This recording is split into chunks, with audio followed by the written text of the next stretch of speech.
So I think that kind of motivated the team that I think whatever we're doing is probably right, because we never expected men to share unboxing of, let's say, a grooming product, something like a shampoo or a body wash on social media.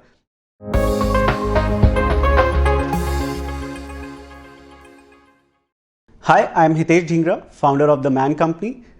Today I'm with Backstage with Millionaires. And today I would like to talk to you about my journey as an entrepreneur, as a founder of the leading direct-to-consumer brand, The Man Company. Post my exit in 2012, when my previous venture, LetsBuy, got acquired by Flipkart, I met Parvesh, who's now my co-founder, and he runs this packaging business where he does packaging and manufacturing for a lot of cosmetics brands, right? So a lot of body perfumes in India are being manufactured in his factory. So we kept discussing. I was very curious to know this industry. I was very excited with the margin it offers, right? Because after selling electronics where the margins are 5 to 10%, here, it is almost 60-70% or even more, right? So I was pretty excited to understand the industry well. I started traveling with him to different Cosmoprof, different exhibitions across the world. So I think first time when we visited Cosmoprof in Bologna, I saw one stall, exhibitor selling men's grooming product, right? And all other were, probably few thousands, were focusing only on women. 6 months down the line, when the same exhibition took place in Hong Kong, that one became 20, right? And then 6 months down the line, it again became 70, 80. So I figured out that at least I think globally, there's some tailwind behind men's grooming. I think there's some traction. And when we did some primary research in India, we figured out that there were hardly any brands focusing on head-to-toe range, and as a result, men were not even involved with the category, right? So if you talk about, let's say, skincare for men, there were hardly either the whitening creams or probably face wash to treat acne, right? Apart from that, there was nothing much catering to men. Whereas, even if you look at, I think number of men going to salon, and then the amount of money that they are spending, I think that has increased multifold in last 5-10 years, right? But that was not reflecting in their consumption of grooming products. So definitely figured out that there's an opportunity. So I think once we decided on the product mix, we started working on the website, on the e-commerce platform. So it took us almost a year to get all the products, R&D, technology, everything in place. We ended up launching in 2015 with one range of products, which was more into bath and body. But these were really fancy looking tubes, which probably I think kind of surprised the customers that we had. A lot of people started sharing pictures on their social media, Instagram, Facebook, again, something that we never expected men to do. But I think for us, the timing was right. Thanks to Instagram, I think people are sharing a lot more pictures on Instagram than Facebook or Twitter. And I think that kind of worked with us, right? Because when we launched the products, for us, I think it was just getting the packaging right, because we wanted it to give a premium feel, and wanted to launch something which is non-existent in markets like India. But then I think what we realized over a period of time was that our packaging is very Instagram friendly, because I think people are just loving the overall presentation, look and feel of packaging, how we ship the products in a wooden box with haystack, right? So if you search for, let's say, hashtag The Man Company on Instagram, you'll see more than 5,000 people sharing their pictures with a bottle of beard oil or a shampoo or a face wash or a charcoal scrub on their face, right? Which is amazing, because all these are organic customers without any incentivization. I think if they are connecting with the brand in a certain way and they want to share it with their friends how effective the products or the brand is, I think this is good for us, right? So without really burning a lot of cash, we have been able to manage this curiosity and get the evangelist for the brand, just thanks to, I think, Instagram and plus YouTube. So if you search for The Man Company on YouTube, you'll see, I think, a lot of reviews. So we are not very aggressive on YouTube, but you'll see a lot of customers reviewing the product and getting 500,000 views organically, right, on their reviews.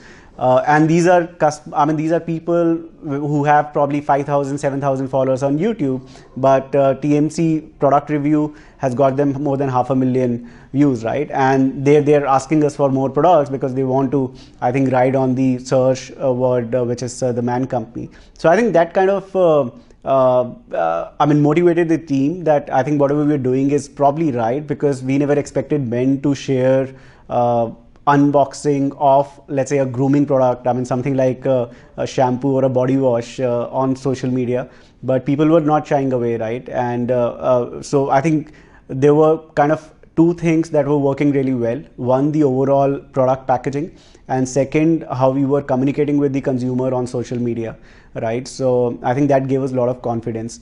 And when we launched the beard range, even the sales, kind of increased multiple fold, right? So that kind of and without really spending a lot of marketing money, I think when we were bootstrapping, we were profitable every month. We didn't really burn. I think we must be, even today, we must be the most efficient in terms of capital utilization. So yeah, so I think social media has played a lot of role in very important role in terms of the brand creation. We believe that, I think the virality part, yes, I think social media helps, but end of the day, I think you have to do a lot of things right, even to get this virality, right? You cannot really incentivize people to share the pictures all the time, right? So that's just not possible. I think that will plateau you out.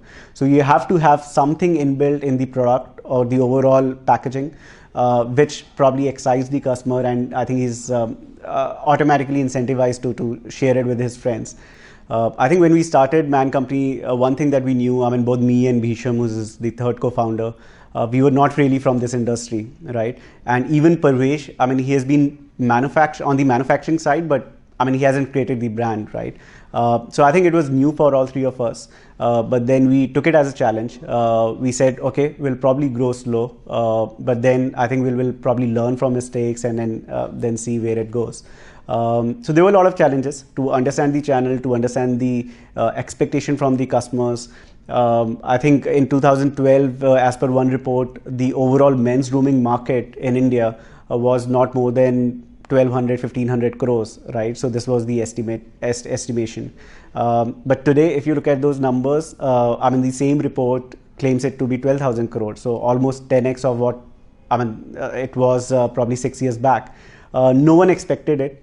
We knew that it's going to be a niche market, but I think over a period of time, we've realized that no, I think the opportunity is, because there's a latent demand which no one was catering to. So the opportunity is huge, and it's now upon us to probably go and grab the market in the rightful manner. I think some of the challenges, apart from the industry know-how, was building a team, right team.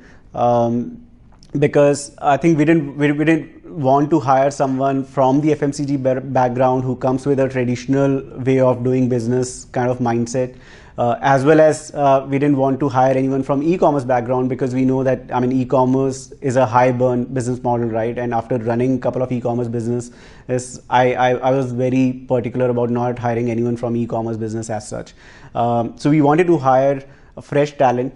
And so I think it was very difficult because we were bootstrap venture. So even though I think after doing a couple of ventures, it was not that difficult to attract talent. But yes, I think getting the right talent was always difficult, right? And that's where I think we've made most of the mistakes as well. Apart from that, I think, even now, what we have seen is, if we are innovating on product, if we are launching something new, we only have 3 months time to basically monetize that product, because there are, I think, 20 other brands who just replicates the product, right, and launch it in the market and probably spend more than you do.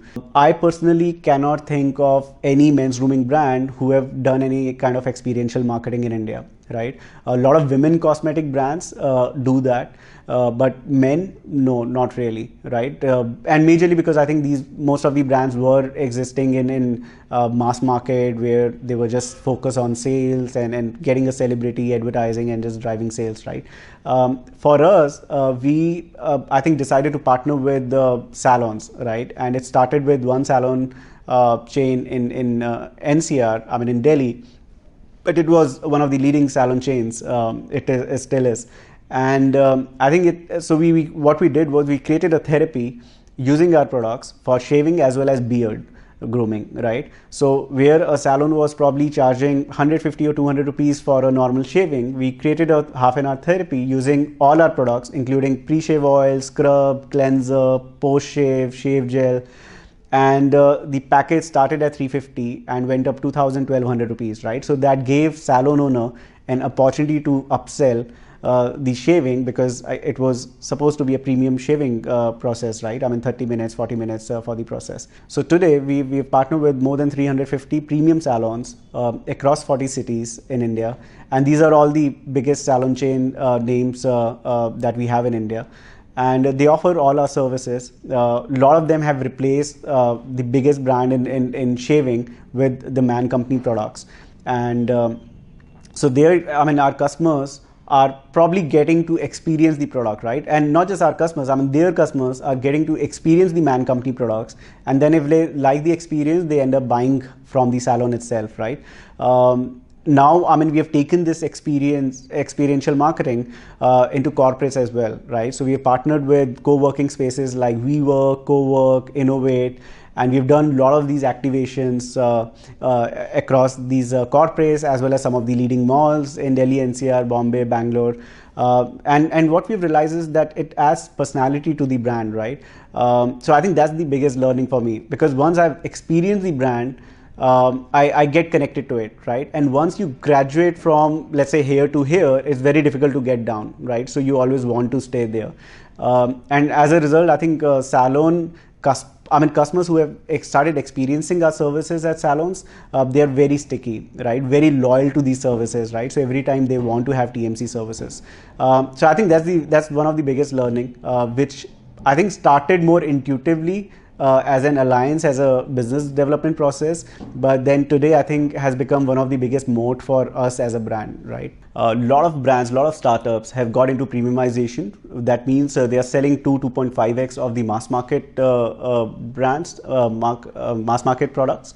But I think in India, just because our general trade is not that organized, right? So a lot of big FMCG companies kind of own the complete distribution channel, and all of them exist in mass market space. So not many players in the mastered stage, right, which is more mass premium. So you either have mass market, for example, someone selling a shampoo worth 200 rupees, or let's say someone like Forest Essentials selling a shampoo worth 1200 or 1500 rupees. So there was hardly any brands selling a 400, 500 rupees shampoo, but with a much better quality, right? So for DTC brand, it's very important to define their market right. For direct to consumer brands like us, I mean, we own the complete consumer cycle, right? So we are interacting with consumer. It's a two-way communication, because we are digitally native.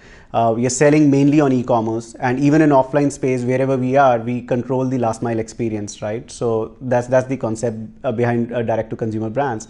And I think in last few years, there have been few successful models, be it in US or in rest of the countries as well. In India, especially in men's grooming, we were one of the pioneers in the category.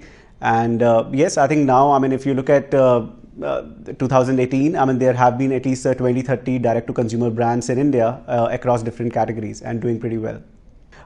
Personally, I believe that it works well only if you're selling these slightly premium products. If you're going after premiumization, if you're catering to category where you don't really have to create a lot of awareness, but I think there is already a latent demand.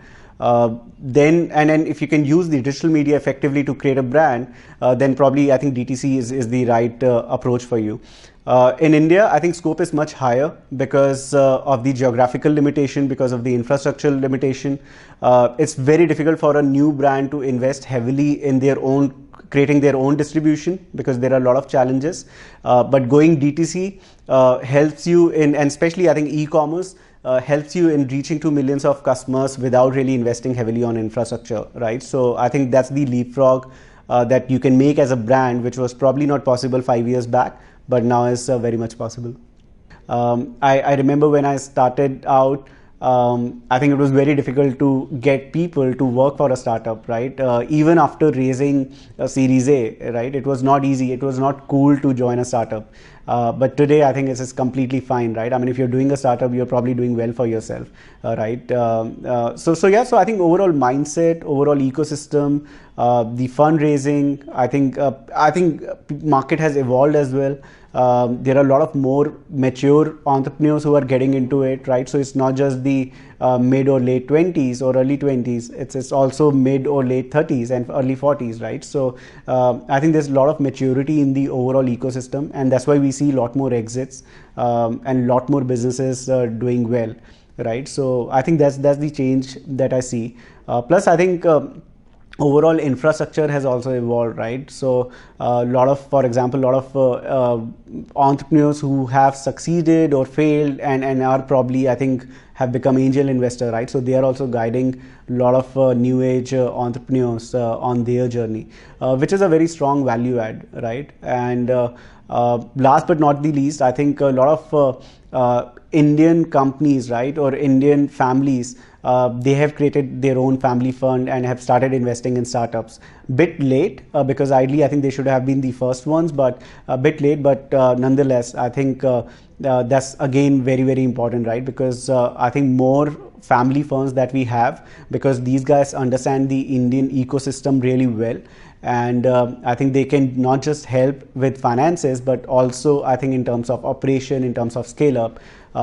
And we see that has started to happen, right? So even if you look at our space, men's grooming, and some of these startups, I think all of us have been funded by strategic investor, right? Which are leading FMCG companies in the country.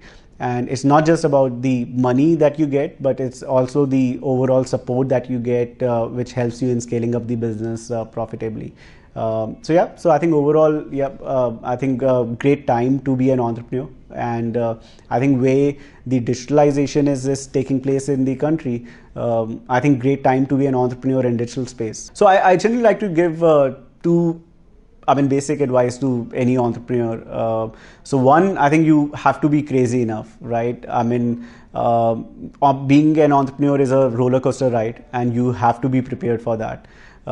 Second, I think don't be afraid of failures. I think entrepreneurship is all about, trying things out, failing multiple times. But I think you need to look up all the time, right? So I think that's very important. I've been through a phase when I think we were running out of capital. A lot of our key employees started leaving the company, and this was my first venture. But then I think what helped me was I was not willing to give up so easily. I think it was very important to stay, at least I think very difficult, but then at least very important to have your family support and always stay motivated. Because yes, I think it's just a roller coaster ride. Yeah, so it was great interacting with you guys today. And if you like the video, then please feel free to share your comments, feedback, and I'll be replying to some of those comments. And do like this channel, subscribe to them. I think they're doing a great job. Thank you.